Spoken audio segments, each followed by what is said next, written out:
नमस्कार, मैं डॉक्टर गिरीश कुमार सिंह, आपका पेन मैनेजमेंट स्पेशलिस्ट। आज हम बात करेंगे लो बैक पेन के बारे में। आजकल 60 से 70% इंडिविजुअल लो बैक पेन की शिकायत से जूझ रहे हैं। तो आज हम उसी पे बात करने वाले हैं कि लो बैक पेन के कारण और फिर उसका निवारण कैसे कैसे हो सकता है।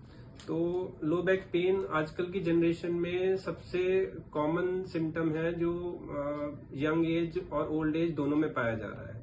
इसका कारण हमारा थोड़ा लाइफ स्टाइल भी है, जो हम लंबे समय तक एक जगह पे बैठ के कंप्यूटर पे डेस्क जॉब करते हैं। तो उस कंडीशन में ये आजकल 60 से 70% इंडिविजुअल में ये पेन शिकायत रहती है। तो ऐसा नहीं है, इस दर्द को झेलना ही है। हम कुछ प्रिवेंटिव मेजर लें और टाइमली उसको पेन स्पेशलिस्ट डॉक्टर के पास जाएं और उसको अर्ली ट्रीटमेंट करा लें, तो इन सब चीजों से निजात पाई जा सकती है। तो बेसिकली जो लो बैक पेन है उसके बहुत सारे कारण हो सकते हैं। खाली एक कॉमन पॉपुलेशन में एक ही चीज बची हुई है कि लो बैक पेन अगर है तो हमें डिस्क की प्रॉब्लम है। नो डाउट डिस्क की प्रॉब्लम आजकल बढ़ गई है, डिस्क प्रोलैप्स आजकल बहुत ज्यादा हो गया है। बट ऐसा नहीं है कि हमने टेस्ट कराया और उसमें डिस्क प्रोलैप्स आया और इसका मतलब वही दर्द का सोर्स है। तो दर्द के कारण बहुत सारे हो सकते हैं कमर दर्द के। तो आइए थोड़ा सा मोटा मोटा जानने की कोशिश करते हैं। ये हमारी एक स्पाइन का मॉडल है। ये हमारी रीढ़ का हड्डी होती है। तो ये छोटी छोटी हड्डियों से मिलकर बनी होती है। इसको वर्टिब्री कहते हैं। जो एक हड्डी है फिर दूसरी हड्डी है, ये ऊपर से नीचे तक हड्डियां हैं। इसमें बीच में डिस्क होती है, जो ट्रांसपेरेंट जेली लाइक स्ट्रक्चर है, ये बीच में आप देख पा रहे होंगे। तो इसको डिस्क कहते हैं, इंटरवर्टिबल डिस्क।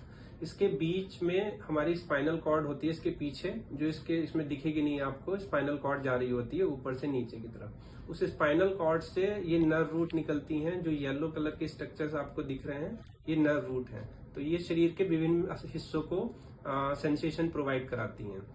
तो अब दर्द के कारण क्या क्या हो सकते हैं उस पर बात करें तो दर्द के कारण वही हो सकते हैं जो हमारे बॉडी में स्ट्रक्चर्स हैं, वही दर्द के कारण हो सकते हैं। तो उसमें सबसे पहले आता है कमर की रीढ़ की हड्डी के पीछे मांसपेशियों होती हैं। तो मांसपेशियों में कई बार खिंचाव आ जाता है। कोई हमने भारी वजन उठाया, एकदम से कुछ जकड़न आ गई तो वो एकदम उसमें मांसपेशियों में स्पाज्म हो जाता है। तो वो हमारा एक कारण हो गया मांसपेशियां। ठीक है। दूसरा लिगामेंट का दर्द हो सकता है। बहुत सारे लिगामेंट्स होते हैं हमारे रीढ़ की हड्डी के पीछे, तो उसमें एक तरह से मोच आ सकती है। उसके नीचे जाएं तो हड्डियां होती हैं, जो वर्टिब्री हैं, उसमें फ्रैक्चर हो सकता है।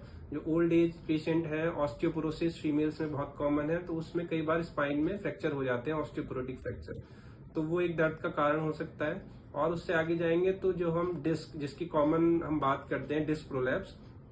तो बेसिकली डिस्क प्रोलैप्स क्या है, जो ये डिस्क होती है उसमें मोस्ट कॉमनली जो डिस्क प्रोलैप्स होता है नीचे वाले डिस्क का होता है, क्योंकि पूरे शरीर का भार जो पड़ता है सबसे ज्यादा नीचे की डिस्क पे पड़ता है।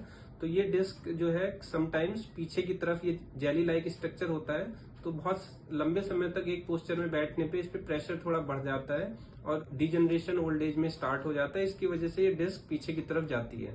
पीछे की तरफ जाके ये स्पाइनल कॉर्ड और नर्व रूट को दबाती है। जब नसों पे दबाव बनेगा तो एकदम से शार्प शूटिंग पेन शुरू होता है, जिसको सियाटिका बोलते हैं। तो उस कंडीशन में पेशेंट हमारे पास आता है। तो हम आजकल बहुत एडवांस चीजें हो गई हैं हमारे पास, अर्ली डायग्नोसिस और ट्रीटमेंट हमारे पास अवेलेबल है। तो मैं यही कहना चाहूंगा कि हर दर्द का इलाज संभव है, बशर्ते मरीज टाइमली अपने पेन स्पेशलिस्ट के पास आ जाए। तो आजकल हम जो डिस्क का दर्द है, जो नसों पे दबाव है, अगर पेशेंट हमारे पास अर्ली स्टेज में आ जाता है तो उसमें एक छोटा सा इंजेक्शन मिनिमम इन्वेसिव तरीके से अल्ट्रासाउंड या एक्सरे मशीन की सहायता से देख के हम लगा देते हैं और दर्द खत्म हो जाता है। तो ये चीजें हैं कि जो मरीज को इसमें थोड़ा सा हम ये प्रिकॉशन कहने को कहते हैं कि लंबे समय तक एक जगह पे ना बैठे रहें, जो आजकल का लाइफ स्टाइल है। थोड़ा वॉक करना जरूरी है, बैक की एक्सरसाइजेस करना जरूरी है, उससे डिस्क का प्रॉपर हाइड्रेशन बना रहेगा। जो चेंजेज ओल्ड एज में आते थे आजकल अर्ली स्टेज में आ जा रहे हैं, तो वो ना हो। तो थोड़ा हमें अपना स्पाइन हेल्थ को मेंटेन रखना है। उसके लिए बैक एक्सरसाइजेज है, हाइड्रेशन, प्रॉपर डाइट इस तरह से लीजिए कि प्रॉपर हाइड्रेशन मेंटेन रहे, डिस्क डिजनरेशन लेट स्टेज में स्टार्ट हो। और अगर इन केस फिर भी दर्द उठता है तो अपने पेन स्पेशलिस्ट से मिलिए। उनके पास बहुत सारी मोडेलिटी हैं और हम मिनिमम इन्वेसिव तरीके से दर्द को खत्म कर सकते हैं। Thank you.